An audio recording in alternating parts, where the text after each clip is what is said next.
This is Killer Innovations, a show about ideas, creativity, and how you can innovate.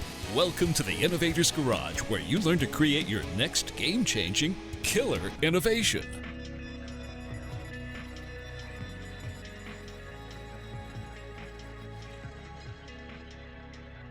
Welcome to Killer Innovations. I'm your host, Phil McKinney. We are back here in the studio in northern Colorado. As you'll probably notice right away, the slight difference from the last time we did this show, and that I'm not wearing my baseball cap. So I did get a COVID-19 haircut in preparation for today's show. So the feedback we've got on the last video show, which was a virtual brainstorm, was pretty positive. So we've decided to take another try at it. We're going to do a virtual brainstorm today. We're going to be dealing with 3 questions. And then in the last segment, we're actually going to brainstorm ideas. And today's objective is at the end of this show, is to come up with a list of suggested features for Zoom. And that is going to be an interesting exercise. There's been a lot of changes with COVID-19 and the popularity of Zoom. Zoom shot up from, being a great video conferencing technology, primarily, focused on businesses, medium and larger sized businesses as a video collaboration tool, to now becoming used in so many variety of ways, things that are just totally unexpected. That ties into the title for today's show, which is a virtual brainstorm, Innovating for the Unexpected. And again, the objective at the end of today is to be able to show a list of feature sets specifically for Zoom to see where they go. And what we're going to use is we're actually going to use the Killer Question card deck. Now, the Killer Question card deck is the card deck of the 48 questions out of the book, Beyond the Obvious. Here's my copy of the card deck.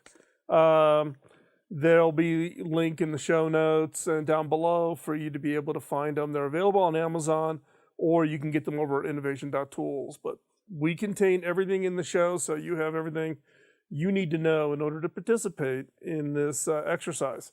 And again, part of the objective for today is to show you how you can do virtual brainstorming sessions with yourself, with inviting other people to come on. We're going to show you again how to use Jamboard to do that. And again, just trying to model it so that you feel confident that you can go off and create a funnel of ideas on whatever issues, opportunities, needs you and your organization have. So again, sit tight. We're going to show you, reveal everything. This is live. There's been no cutting and editing and splicing things together to make them look nice. We are doing this live, so however it turns out, it's going to turn out. So this will be a fun experiment. The Killer Question card decks have 2 portions to them. On the front, from the front side of the card deck, is you have the set of questions, and then on the back side of the card deck, you have what is called sparking questions, and these are kind of questions that kind of dig in deeper, push to the next effort, next set of ideas that could be enough to spark maybe some unique or interesting insight. So today we have focused on 3 questions, 3 cards from the Killer Question card deck. The card deck is broken down, as you see here, in different colors. So on the who, what, and how. The who are kind of this gold color. The what questions are kind of in this blue color. And then the green color are the how questions. So today we're going to focus on who and what with regards to Zoom and coming up with ideas on how we would do some questions. So let's jump right into question number 1. So question number 1 focuses on asking the question, Who is using my product in a way I never intended and how? Who is using my product in a way I never intended and how? And the sparking questions are, what problems and needs are you looking to address?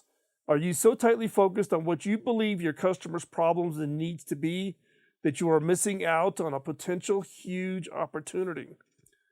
The second sparking question, how could you identify existing customers and observe how they use your product? And number 3, is there a way to give your potential customers an opportunity to play with and use your product without giving them specific parameters of how and when and why they should use it?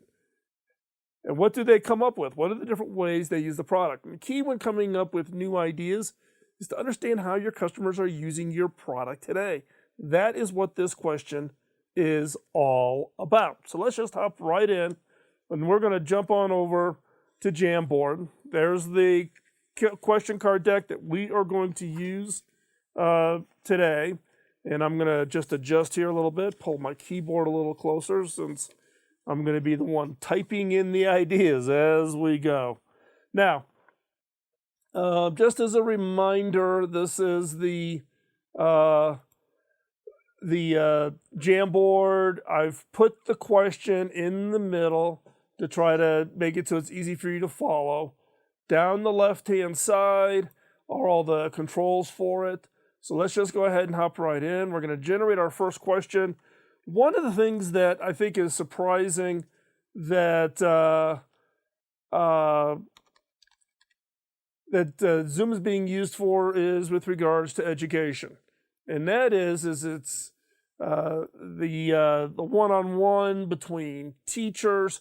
Given that this was a product that was designed for the education space, so this includes one-on-one with teachers.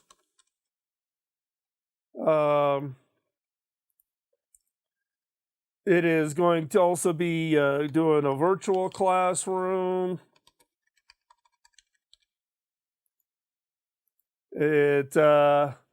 Students using breakout rooms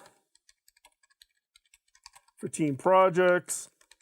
And in fact, as you can tell, I am not focusing on the spelling here. I am just getting these up as quick as I can as I think of them.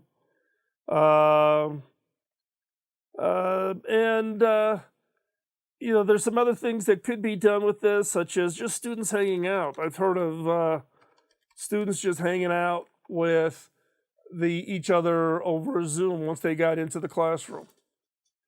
And so what I've done here is I've used the yellow color to be kind of the primary one. And then I've just taken these and I've just kind of stacked them up, as kind of sub-ideas underneath this, trying to capture as much information as possible. So, what are some other ways that people are using my product in a way I never intended when you think of Zoom? Well, I think the next one would be SLPs, or speech language pathologists, if you're not familiar with the terminology.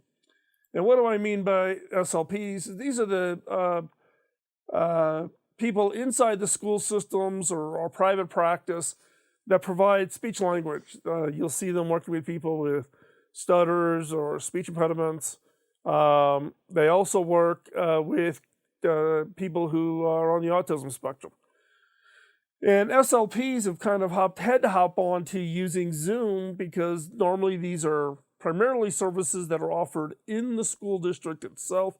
And now all of a sudden, they are being thrown out to have to go into the, that virtual world. So we're seeing, school-based, going virtual is kind of the unexpected, change that happened. We've seen there's lots of one-on-one use between the students or patients and the therapists. There's also been some interesting use of third-party apps for therapy that are virtual. that I don't think anybody ever anticipated being done over Zoom. Now, you may be asking how do I know so much about this use of Zoom, as a third party set of apps for SLPs or just the whole SLP space? This is because this is what my daughter does. My daughter is a speech language pathologist. So that's just two of the examples. When we come back, we're going to pick up on this particular question and continue coming up with ideas for how Zoom is being used by those outside of what we would normally expect. And in this case, we're just gathering up information before we go in and do the brainstorming. So don't go anywhere. We'll be right back after this quick commercial break.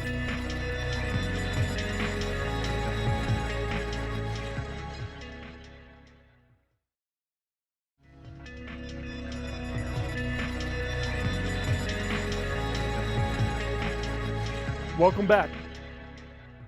So what are some more ideas about who is using my product, in this case Zoom, in a way that I never intended? Now, there's lots of things that have been done in press and articles about the use of Zoom, but one of the ones I found most interested was in the use of by musicians. You've seen the use of it for doing, things like, hold virtual concerts as one area. We've seen it writing new songs. In fact, if you haven't seen it, hop on over to for King and Country. They did a virtual session, and they talked about how they used virtual tools to write a new song called Together, which is for the COVID-19. The other is I've seen people giving lessons, guitar lessons or whatever over Zoom. And so here we've got the musician piece, and holding virtual concerts, writing new songs, and giving lessons. Okay, let's do one more way people using Zoom beyond what we normally would do, and that would be gymnastics and dance studios. Not something that was anticipated in the use of Zoom when it first came out. And this includes everything local dance studios to continue to work during COVID. And also one of interesting side benefit is allowing grandparents to watch when they normally can't because of where they live. So in this case, here's the gymnastics one. We've got the local dance studios at work, and we've got a lot of grandparents. Why do I know about this? I'm a beneficiary of this. My grandkids take dance and gymnastics and ninja classes for my grandson, and we get to watch, but also their grandparents on their father's side of the family who live up on the East Coast get to dial in and watch. Side benefit never anticipated. So in this case, we've come up with 4. You probably come up with 25, but we're doing it a little bit of a compressed basis for today's show. So these are 4. The yellow ones are the main theme ideas. The green post-its here are kind of supporting information, just so I can keep it in the top of my mind. So what is the next question that we should begin thinking about? And that is focused on asking our question, what feature of my products create unanticipated passion? So again, what features of my product create an unintended passion? And in this case, the sparking question is what are the features that have elicited the strongest emotional responses from my customers? How do you ensure these are carried forward both in your current and future products?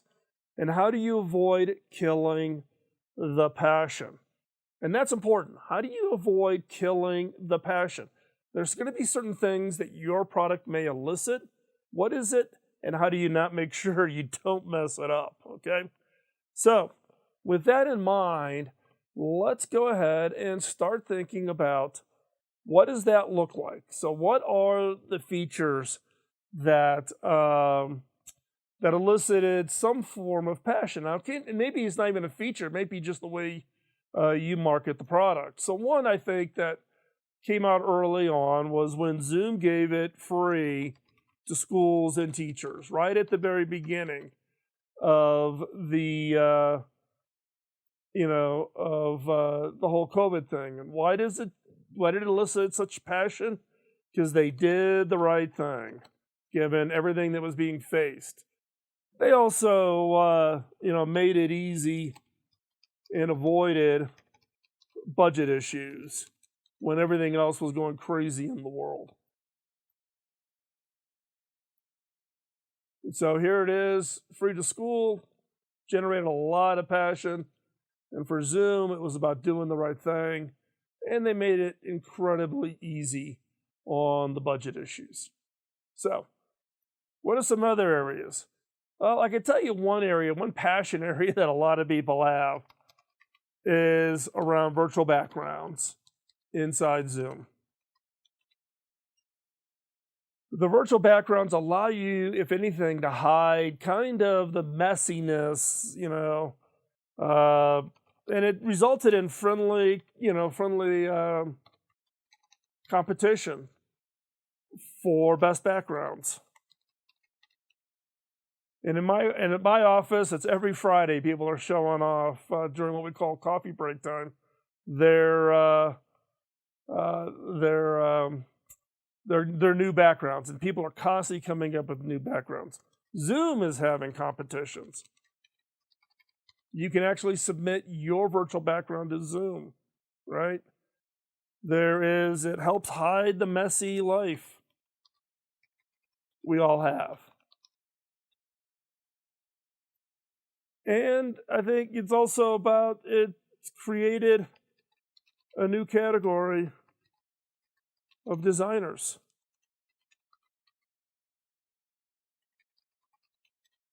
Virtual background creators.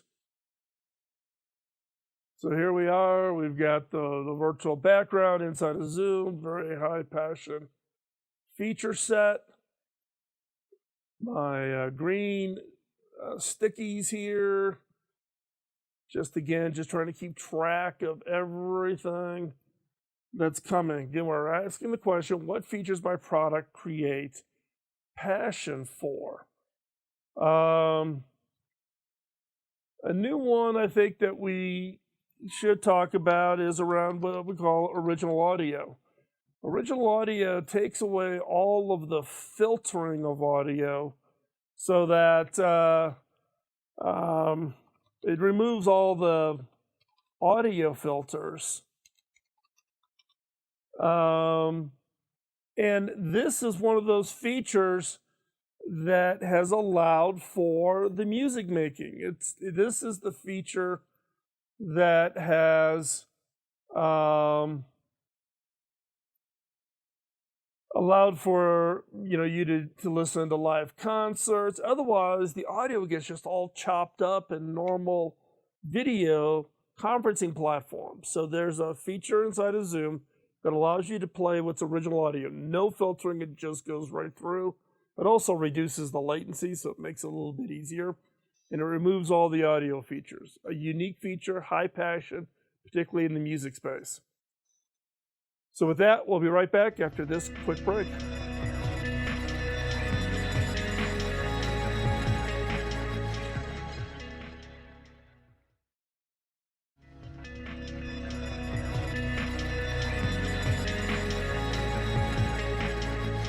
Welcome back. So what are some additional ideas on what features my product create unanticipated passion? I think one of the other features of Zoom that generates a lot of passion is around what we call the grid view. And the grid view allows you to see upwards of 25 people or 50 people at a time. depending on, it really depends on your particular system and configuration, but you can see upwards of 25 to 50 people. And why is it such a big feature? Because it gives you the feeling that you are facing everyone in the organization. It kind of gives you a view that everybody's looking eye to eye. It's not down a long conference room table. In fact, some organizations now don't even allow video conferencing to be used in conference rooms, one, because of COVID, but even they were doing it before because everybody was then looking at each other across the table and looking kind of sideways up the table to the screen, versus a much more personal view when everybody's has their own dedicated camera, they're looking into the camera, and everybody's on the same playing field. There's not people in the room or outside the room. So grid view is one of those features that has generated a lot of passion. And what's interesting is a lot of the competitors now are hopping on. Okay, let's do one more. One more is, I think, would be ease of use. And this was something that I know the Zoom team worked on very, very hard right from the beginning, was how to make this as easy as possible. Low friction to join a room call, or a Zoom call, excuse me. I have Zoom rooms in my bus in here in my studio, so I always refer to those as room calls. So you have it makes it really easy. It's a single click, and it just works across all devices. So I've used it taking calls in my bus via my mobile phone. So I think the ease of use is one of those things that just makes it really, really simple, low friction. Churches are using it. In fact, I've been coaching and advising pastors and media teams at churches on how to use Zoom for their services. So here are just, again, 4 free to schools and teachers, virtual backgrounds, and inside Zoom. This feature is generating a lot of interest. The original audio piece, which is really designed for the music. Grid view, I live in grid view every day. And I think the ease of use. So again, what features of my product create unanticipated passion? So let's take a look at the next question. So what is question number 3? What emotional, psychological, or status benefits could people derive from using my product? What emotional, psychological, or status feature could people get from my product? So, the sparking questions on the back of the card. Does your product create a connection with its customers that goes beyond just being a good solution to their needs? Can you refine it to reflect the changing needs and desires of your customers? Is the emotional connection literally between the customer and the product, or between the customer and what the product signifies? And are there good or interesting reasons to resist an emotional connection and actively prevent one from happening? So what are these emotional, psychological, and status benefits from using a product like a Zoom? So let's hop back on over to Jamboard, and let's start cranking out some ideas here. So first idea is, being together. The one thing I hear from a lot of people when they start using Zoom, particularly since the COVID-19, it allows people to stay connected to friends and family. And this is beyond just simply staying connected to your workers. But it does allow teams to feel like they are together and working. And productive, I guess would be a better term.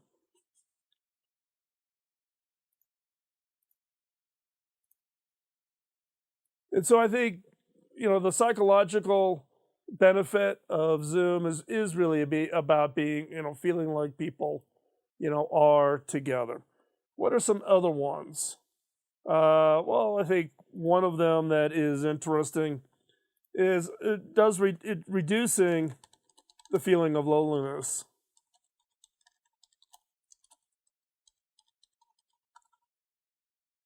And that's the loneliness, the isolation of being apart.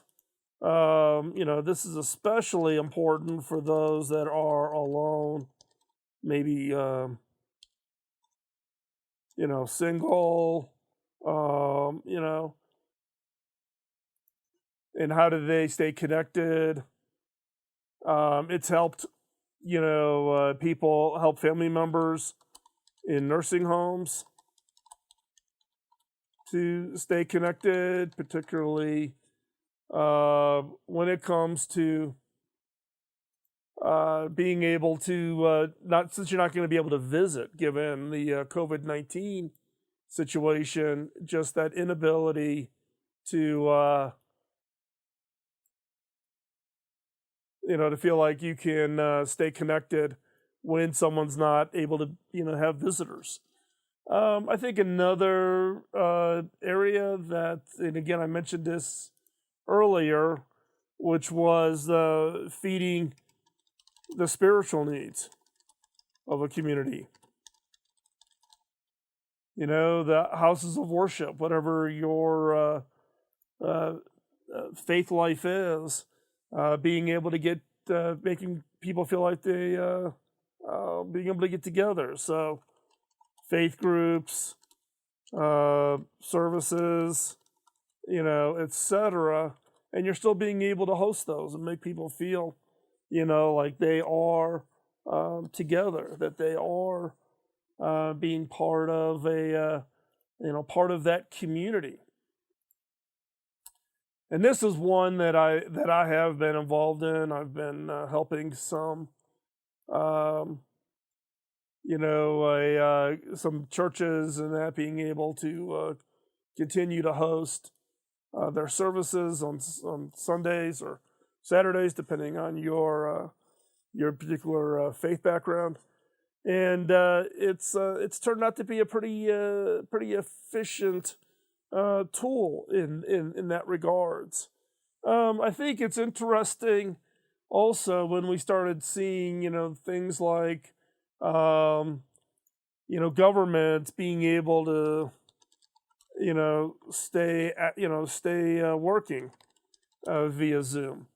If you haven't, if you didn't read the article, this included the UK Parliament being able to stay, the US Supreme Court did arguments over video, and I think that brings comfort and a psychological benefit, right? It's not something that's directly, I'm not sure UK Parliament or the US Supreme Court had, saw the psychological, but I think the citizens of knowing that there's technologies out there that allow the government to continue to serve their people is an important psychological, it's an emotional support for people to say, okay, everything just hasn't completely shut down, right? Now you're starting to see, local courts now using technologies in order to hold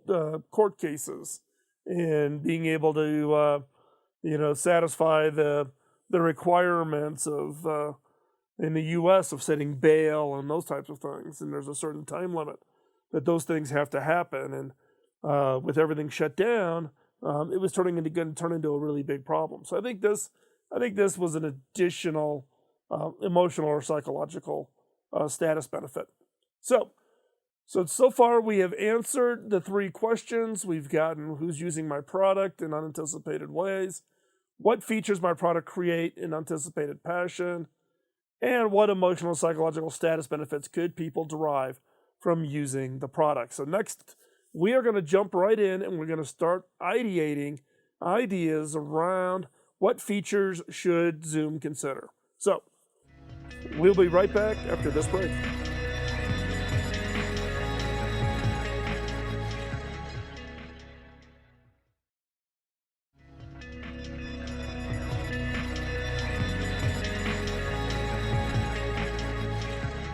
So the question we want to answer when it comes to ideation is based on thinking deeply on these three questions, the three questions we just reviewed. What new features would you suggest to Zoom? Based on thinking deeply on the three questions, right? So the questions were, who's using my products in a way I never intended? What features generate or create unanticipated passion? And what emotional, psychological, or status benefit do my products generate? With those, thinking deeply on those three, what ideas, what features would you suggest to Zoom that they should add to their product? So let's hop right back into Jamboard and let's start generating ideas. So in this case, one of the suggestions that has come up that people have commented on is doing a video overlay. So this is very similar to what you're seeing me here in the corner, because I can look, right now I'm looking at the screen that's got Jamboard up, but if I'm looking directly into my camera, I can make eye contact with you even while I'm showing something behind me. It allows for a little bit more of a personal interaction. It actually ties that social connection. People who've watched this video, and I do this over Zoom for my all hands meetings, and so while I'm doing presentations to my staff, they continue to see me the entire time. The full screen doesn't wipe out their ability to see me. And a number of people have been reaching out to me to say, okay, how do you do that? What's the configuration that you do in order to be standing in front of your Zoom screens like this? So video overlay, I think, is one features that came up. The other is remote, and get this, karaoke. And this is really allowing for that social interaction occurring around around Zoom. So people can do social interaction. So people can sing. You get a little score based on you hitting the notes. How well did you do to the music? You know, the video showing with the lyrics. Everybody else can listen and cheer you on with thumbs ups and hearts and all those kinds of things. This is actually an idea that came from one person at my office who suggested this as a feature set that they wanted me to pass on. The other is pay system tie-in with Zoom.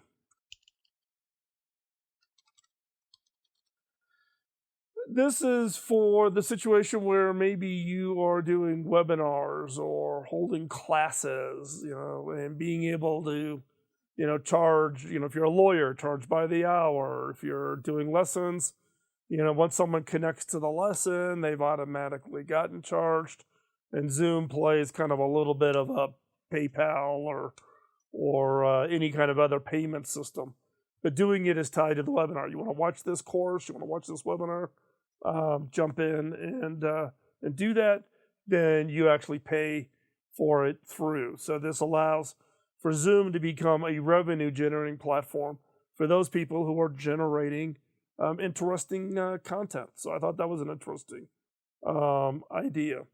The other is TV streaming via Zoom. So there's been some features or some activities that have been occurring, particularly over at Netflix. Netflix, there's a third-party app where you can watch a Netflix film, but it actually invites everybody to watch the film. It synchronizes the film, so you literally have a viewing party that's occurring at multiple houses, and so it's kind of like having a movie night over distance. There's been this was one suggestion again that came from somebody at my office who suggested I pass this on to Zoom, and it was TV streaming via Zoom, just so people could all be watching the show at the same time, and therefore have that social integration, that social experiment. And so I thought that was kind of of an interesting idea. So these are just 4. Could come up with a lot more. I actually have a lot more on a separate list that I'm going to be passing on to Zoom that I've collected, but I'm going to stop here at these 4. So again, going all the way back to the first question, who is using my product in a way I never intended and how? Always giving good insights into how people, are using your product in unique and different ways. And then, what features of my product create anticipated passion? Things that you just may not have expected. Virtual backgrounds I didn't think was going to be a big thing, turned into being huge. Original audio, not anticipated, turns into being very, very popular with musicians.